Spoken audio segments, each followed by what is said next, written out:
visite en Israël, le chef de l'État congolais a eu un entretien avec le Premier ministre israélien ce jeudi 28 octobre 2021. Ils étaient nombreux ce jeudi 28 octobre au Palais du Peuple, les étudiants en médecine, pour dire non à la fermeture des facultés de médecine jugées non viables au sein de leurs établissements universitaires. Le gouverneur de la ville-province de Kinshasa s'est engagé à plaider pour les enseignants auprès du président de la République. C'est tout pour le titre. RS devrait trouver, mesdames et messieurs, bienvenue dans ce journal, place au développement des titres. Le chef de l'État congolais Félix Antoine Tshisekedi poursuit sa visite de travail en Israël. Ce jeudi, il a eu un entretien avec le Premier ministre israélien. Suivez. Le président de la République démocratique du Congo, Félix-Antoine Tshisekedi, accompagné de sa délégation, a eu ce jeudi 28 octobre 2021 à Jérusalem un déjeuner de travail avec le Premier ministre israélien Naftali Bennett.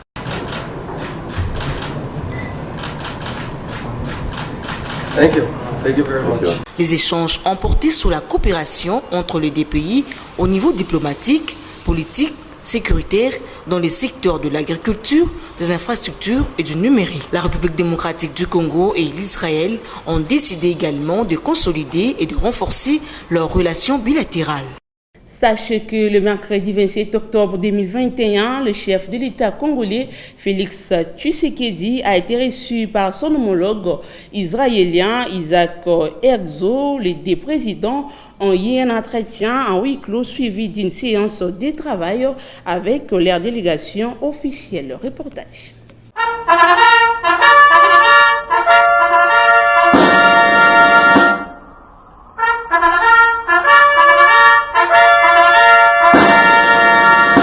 La grande rencontre a eu lieu ce mercredi 27 octobre 2021 entre le président Isaac Herzog et son homologue Félix-Antoine Tshisekedi Tshilombo au palais présidentiel israélien. Le président de la République et son épouse, la distinguée première dame Denise Nyakeru Tshisekedi, ont été accueillis par le couple présidentiel de l'État hébreu avant d'être conviés à saluer les officiels présents au palais présidentiel. Les deux chefs d'État se sont aussitôt après retrouvés pour un tête-à-tête pendant que leurs épouses respectives se sont retirées pour des échanges entre premières dames. À l'issue de leur entrevue, le président israélien Isaac Herzog a salué le leadership du président Félix-Antoine Tshisekedi Tshilombo qui, a-t-il souligné, incarne un avenir radieux pour l'Afrique et pour la RDC avant de mettre en exergue la particularité des relations séculaire entre Jérusalem et Kinshasa. Le président de la République Félix-Antoine Tshisekedi Tshilombo a inscrit sa visite d'État dans le cadre du renforcement du partenariat entre la République démocratique du Congo et Israël dans divers domaines, notamment des infrastructures, de la sécurité, de l'environnement, de l'agriculture et du numérique. À noter aussi que le président israélien a exprimé l'espoir de la concrétisation de l'ouverture d'une représentation diplomatique de l'État hébreu à Kinshasa, en République démocratique du Congo. Je l'ai annoncé dans le titre, les étudiants en médecine des universités frappés de la décision de fermeture de leur filière étaient devant les installations du Palais du Peuple ce jeudi 28 octobre 2021 pour dire non au circulaire du ministre de l'Enseignement supérieur et universitaire ordonnant la fermeture des facultés de médecine jugées non viables au sein de leurs établissements universitaires. Ginelle Pézo nous fait le point. Ils étaient nombreux à exprimer leur mécontentement ce jeudi 28 octobre à l'hémicycle du Palais du Peuple. Les étudiants des différentes universités frappés par la non-circulaire du ministre de l'ESI ordonnant la fermeture de facultés de médecine jugées non viables. Après leur sit-in au siège du Parlement, ils ont été reçus par le rapporteur de l'Assemblée nationale qui, après avoir écouté les revendications, les a rassurés, ces dernières seront traitées. Nous avons enregistré toutes vos revendications. Elles seront transmises au gouvernement. Pour finir, le gouvernement apporte des solutions idoines à vos préoccupations. Donc, soyez-en rassurés. Les bureaux vont s'adresser au ministre pour rencontrer aussi vos préoccupations et répondre à vos attentes. Je crois que c'est essentiel. Sur place, les étudiants ont lu leur mémorandum et remis au rapporteur. Excellence, Monsieur le Président, par cette note numéro 032 du 17 septembre 2021, le ministre de l'ESU a décidé de fermer toutes les facultés de médecine de la RDC à l'exception de 16 universités, qui est l'université de Kinshasa, l'INULU, l'université de Kisangani, l'université catholique de Bukavu, l'université évangélique en Afrique, l'université officielle de Bukavu, l'université de Goma, l'université catholique, l'université libre du pays de Grand Lac, l'université de Kindu, l'université protestante du Congo, l'université de Kikwit, l'université de Tchumbe, l'université du Congo, l'université de Mbandaka et l'université officielle de Mujimai. Le ministre de l'ESU prétend avoir pris cette décision sur recommandation du contrôle de viabilité des facultés de médecine effectué par l'ordre de médecins. Je vous remercie au nom de tous les étudiants de la République. Au sortir, quelques étudiants se sont exprimés. Je suis un médecin impétrant de l'université Révérend Kim. Pourquoi nous avons déposé le mémo? Notre mémo, c'est contre la décision prise d'une part dans le chef du ministre de l'ESU qui a exigé une fermeture immédiate de toutes les universités de la ville-province de Kinshasa et de l'intérieur, de fermer pour une éventuelle réorientation dans les 4 universités dites viables. On est aussi venu manifester notre indignation par rapport à la rapidité et l'imprécision que le ministre a dans la gestion de ces dossiers et les traumatismes qu'il sème au sein de certaines facultés, parce qu'on a pas mal de nos amis qui organisent leurs sessions. Le ministre, dans son chef, n'a pas eu un moment où il a analysé tous les faits pour pouvoir sortir cette décision. 2 universités sur toute la ville de Kinshasa peuvent-elles recevoir 6 autres universités? Elles ont quelles infrastructures? D'abord, eux-mêmes, là, localement, c'est inondé. Alors, ces milliers d'étudiants que vous allez recevoir, comment vont-ils avoir de la place? Comme vient de dire notre ami, le ministre s'est réveillé un bon matin, il juge nos universités de non viables. Si nos universités sont non viables, c'est que nos facultés de médecine sont non viables. Alors que si nos facultés de médecine sont non viables, c'est que nous les étudiants, nous sommes non viables. Si nous les étudiants, nous sommes non viables, c'est que nous avons reçu des enseignements non viables par des enseignants non viables provenant de l'UNIKI non viable, parce que nous tous, nous utilisons les mêmes enseignants. Quand le ministre, vous dites que nous sommes non viables, c'est-à-dire que nos professeurs aussi sont aussi de non viables. Rappelons que cette décision a été prise sur base d'un rapport du Conseil national de l'ordre de médecins présenté et adopté lors des états généraux de l'ESU tenus à Lubumbashi du 10 au 14 septembre dernier. En santé, les ministres de la Santé, à travers son organe technique, PEV, organise 10 jours de la campagne de vaccination contre la COVID-19 à l'intention des députés nationaux et sénateurs. Le lancement a eu lieu plutôt ce jeudi 28 octobre 2021 au Palais du Peuple en présence du deuxième vice-président de la Chambre basse du Parlement et du ministre de la Santé publique, Hygiène et Prévention. Des élus nationaux et sénateurs ont été sensibilisés à se faire vacciner afin de se protéger contre la COVID-19, a souligné le ministre de la Santé, Jean-Jacques Mbungani, face à ces derniers. Honorables députés et sénateurs, mesdames et messieurs les représentants des partenaires techniques et financiers, distingués invités, mesdames et messieurs, à votre fidélité respectée. Permettez-moi d'apprécier l'honneur qui m'est accordé de me présenter devant cette pléiade d'élus légitimes du peuple congolais et de vous exprimer la fierté que je ressens de pouvoir échanger avec vous sur l'importance de la vaccination, spécifiquement de la vaccination contre la pandémie à COVID-19. Le deuxième vice-président de l'Assemblée nationale qui a ouvert la cérémonie a montré l'exemple en se faisant vacciner sur place, ce qui a amené d'autres élus nationaux à se faire vacciner. De recevoir son excellence, le ministre de la Santé et ses collaborateurs, au au sujet du malaise, un fléau qui a marqué le monde et qui n'a pas épargné la République démocratique du Congo, à savoir la pandémie Covid-19. Je voudrais vous annoncer et vous répéter que c'est une maladie qui aujourd'hui n'a pas de soins curatifs proprement. Seul le vaccin et le médicament préconisés. Il faut indiquer que jusqu'à ce jour, la RDC a vacciné seulement 0,009% de sa population aux élus du peuple de sensibiliser leur base.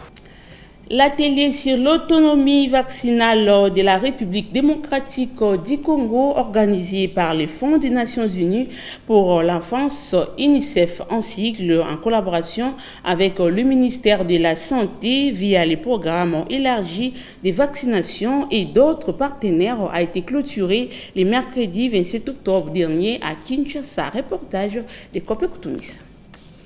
L'objectif principal de cet atelier pour la RDC est d'avoir l'indépendance en ce qui concerne la vaccination afin de vacciner 65% d'enfants, ainsi réduire la mortalité infantile, a souligné Edouard Beybekder, représentant de l'UNICEF en RDC.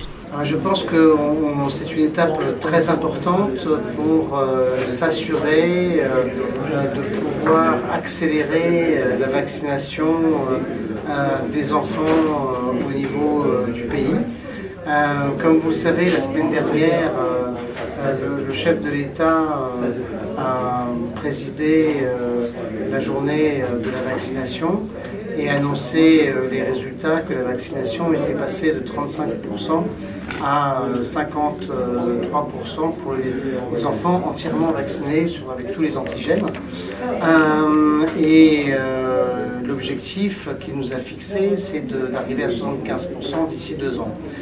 Donc aujourd'hui, cet atelier va permettre au gouvernement d'avoir les vaccins en temps et en heure.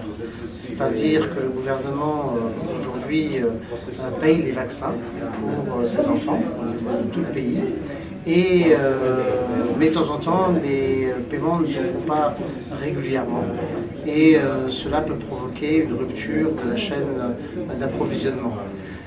Cet atelier a permis de trouver un mécanisme financier pour que, même s'il y a un paiement en retard, les vaccins soient commandés et arrivent au niveau du pays à l'heure. Donc c'est un grand changement, ça va nous permettre de gagner au moins 5 à 10 points de vaccination pour les enfants du pays et de ce fait gagner sur la mortalité infantile au niveau du pays. Il faut noter que cet atelier a connu la participation de plusieurs experts, notamment de l'UNICEF, du ministère de la Santé, du budget et du programme élargi de vaccination et d'autres. Grève des enseignants. Le gouverneur de la ville de Kinshasa, Jean-Tiningo Bilambaka, s'est engagé à plaider pour la cause des enseignants de la ville, province de Kinshasa, auprès du président de la République, Félix Antoine Tshisekedi, suivi le ministre provincial de l'éducation de Kinshasa, Charles Mbutamutu. Comme vous le savez, les enseignants des écoles catholiques, il faut préciser que les enseignants des écoles catholiques sont en grève, les écoles catholiques, les autres travaillent, mais il était question pour le gouverneur de la ville de recevoir les délégués syndicaux provinciaux. Il les a reçus pour récolter leurs préoccupations, savoir qu'est-ce qui se passe exactement, quelles étaient leurs principales revendications. Et lui, en tant qu'autorité urbaine, il a écouté les enseignants de la ville, ce qui est tout à fait logique. Et là, il s'est engagé à porter ses préoccupations auprès de l'autorité suprême du pays pour des propositions concrètes. Et le plus important, il faut savoir que le dialogue doit rester permanent. Le père de famille doit écouter ses administrés, tout à fait normal. Les solutions à proposer vont dépendre également du contexte socio-économique du pays. Vous savez, le pays a, au-delà de la condition de vie des enseignants qui est prioritaire, le pays fait face également à la guerre, aux urgences sanitaires et à d'autres préoccupations.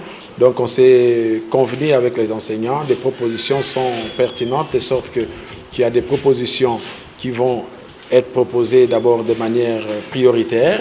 Et ils ont sollicité, ils ont réclamé l'application du deuxième palier, et ça c'est de manière prioritaire. Et il y a également des responsabilités qui relèvent de la ville. Là, son Excellence, Monsieur le Gouverneur, s'est engagé également à solliciter un accompagnement de la ville dans le cadre du budget national, les budgets alloués à la ville, de sorte que nous puissions l'affecter au secteur de l'éducation et accompagner, alléger tant peu soit-il les conditions, améliorer les conditions de vie des enseignants.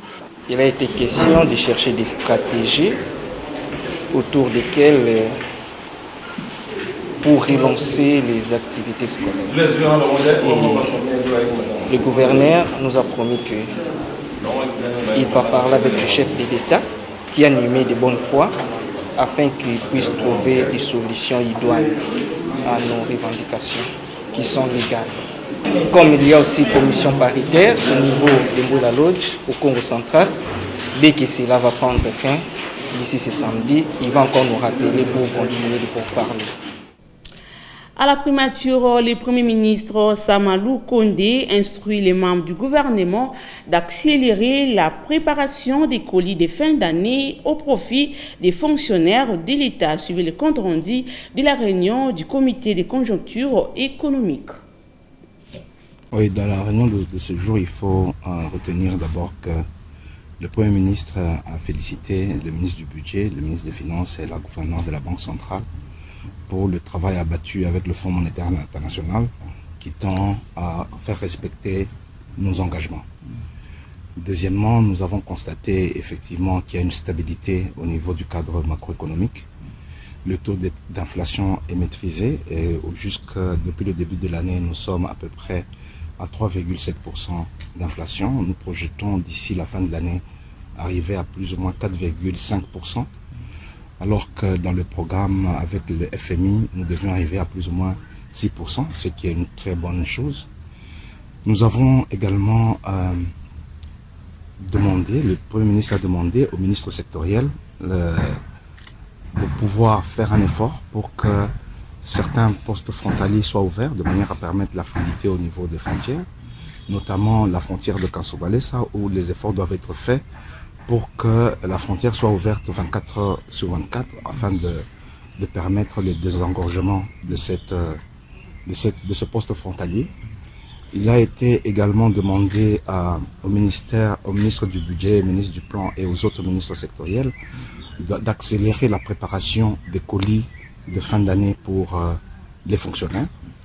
Et enfin, le Premier ministre a demandé à la Troïka économique de poursuivre l'encadrement des dépenses pour respecter le pacte de stabilité et ne pas faire dérailler notre cadre macroéconomique dans la mesure où les dépenses qui doivent être faites doivent correspondre à nos recettes. Les réserves d'échange se situent toujours autour de 3,3 milliards de dollars, correspondant à plus ou moins 13,5 semaines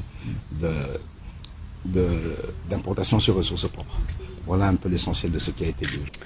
Toujours à la primature, le chef du gouvernement Samalou Kondé a reçu les assurances de la chef de mission du FMI sur le décaissement de la deuxième tranche des 230 millions de dollars américains dans le cadre de l'accord national. La suivez. Nous avons des échanges très productifs sur la situation macroéconomique et nous revient d'annoncer un accord au niveau du service sur la première revue des programmes à titre de l'accord de la facilité élargie des crédits de 3 ans. Les autorités restent déterminées à constituer des réserves pour se prémunir dans les chocs externes, à améliorer la gouvernance et le climat des affaires et à renforcer la transparence. Et les plans visant à stimuler les investissements publics et les dépenses sociales dépendant crucialement des efforts pour la mobilisation des recettes, réduire des dépenses non prioritaires et aussi garantir l'utilisation efficace et transparente des ressources des fonds propres y compris aussi l'allocation des DTS. Bon, nous avons un accord au niveau des services dans le contexte de la première revue. Ça veut dire que nous espérons d'avoir un conseil d'administration à la fin de l'année sur les accords et les engagements qu'on a pris, que les autorités ont pris avec nous pour l'avenir du programme. Ça sera associé à un décaissement financier de presque 215 millions de dollars.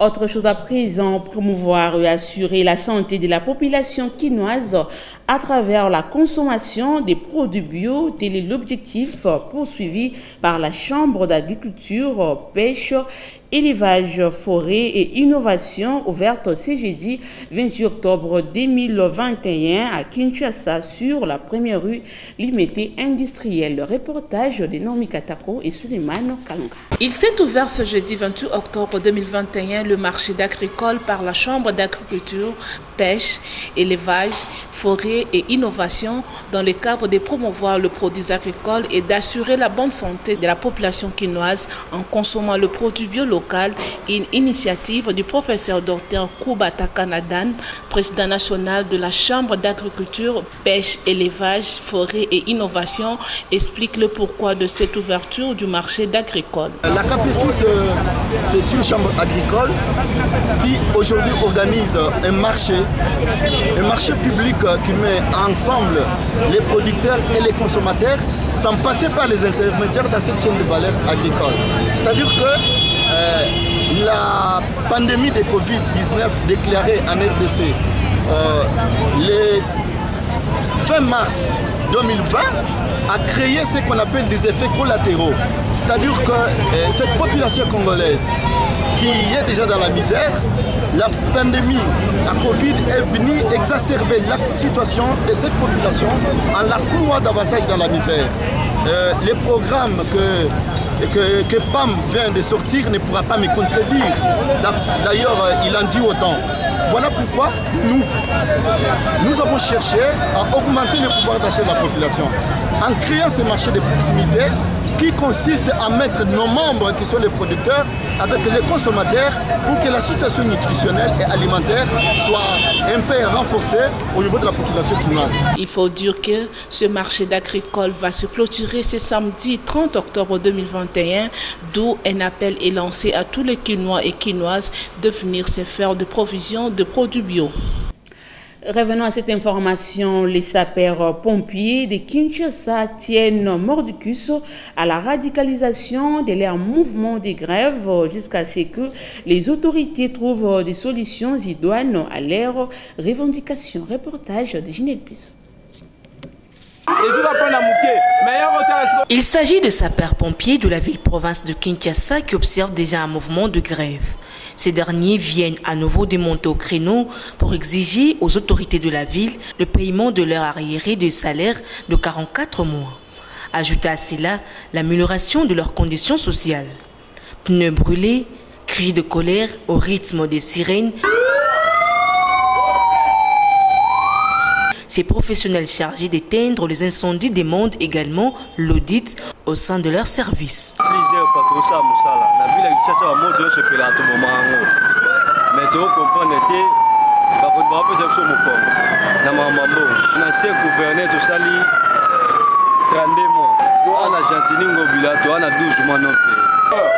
nos frères qui sont décédés, qui n'ont pas bénéficié de leur propre salaire. L'ancien gouverneur de Sali 32 mois non payé. Le nouveau gouverneur au Gentini Ngobilambaka. On a 12 mois non payé. Donc souffrance de l'équipe. Donc comme il a souga yango moni donc to moni ke to kena bango subongote. Régissance de mission zake awa pa na biso na sapeur pompier gouverneur aya. Po banda pa koti awa na na sisate. Jusqu'à présent nante a sali réaction. Mais tout ça pour sala musala au 24 heures sur 24 heures. Tout ça pour qu'il y ait une moto, tout ça pour qu'il y ait une salle, mais pour nous foutre biso, ba foutre biso. Aider. Mbongo o biso tout ça pour joie. Et ça il y a monté. Mbongo biso tout ça pour joie, ça y a monté parce que l'état manque de ba ko foutre na mbongo o ba foutre biso. Ba j'ai un moto, il y a corps de sapeurs pompiers en tout cas depuis loin que le président de la République Fatou Béton, il y a écrit poto ayebi sapeur-pompier zanani. Il n'est pas ça là sapeur-pompier. Sapeur-pompier zanani. Mais biso a traité biso tellement bizarre. Qu'on a la mabé, l'équipement mabé, véhicule carburant exacté. Donc tout ça bien été. Et c'est pour ça qu'on revendique en tout et en tout.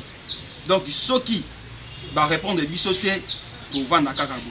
À la question de savoir le pourquoi ne répondent pas à présent aux appels d'intervention de la population lors des incendies, ces derniers ont évoqué le manque du carburant.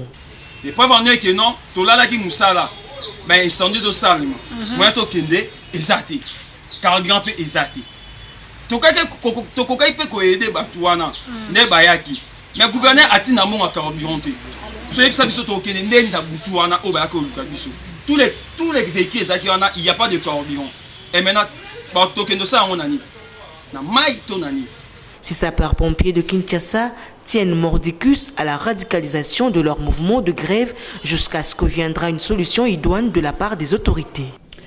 Bouclons ce journal par cette information. Les tronçons Kapela Kimwinza se trouvent dans un état de destruction très avancé. La population interpelle les autorités pour la réhabilitation de cet acteur. Reportage de Divine Boulankai. Les tronçons Kapela Kimwinza dans la commune de Kalamou se trouvent dans un état de délabrement très avancé. Délabrés depuis plusieurs mois, ces tronçons deviennent un casse-tête pour les usagers. La population de cette municipalité est très en colère.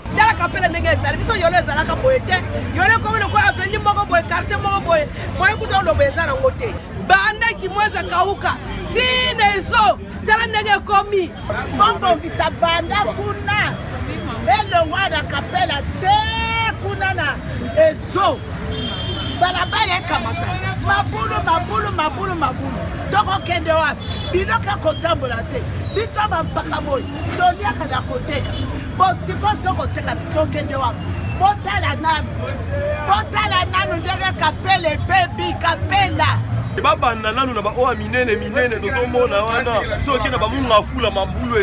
La réhabilitation de ce tronçon est urgente, d'autant plus qu'il permet de déboucher sur les avenues Ezo et Bongolo en allant vers l'avenue Victoire sans passer par la route Université. Vous avez compris que c'est par ici que prend fin ce journal. Place au rappel des titres. En visite en Israël, le chef de l'État congolais a eu un entretien avec le Premier ministre israélien ce jeudi 28 octobre 2021. Ils étaient nombreux ce jeudi 28 octobre au Palais du Peuple, les étudiants en médecine, pour dire non à la fermeture des facultés de médecine jugées non viables au sein de leurs établissements universitaires. Et puis le gouvernement de la ville de Kinshasa s'est engagé à plaider pour les enseignants auprès du président de la République. Vous les avez suivis dans ce journal. Fin complètement de cette édition du journal. Merci à l'équipe rédactionnelle pour le travail. Et la technique a été assurée par Guilain Mayamba et Chardeline Seka. Merci de nous avoir suivis et continuez à nous faire confiance. Au revoir.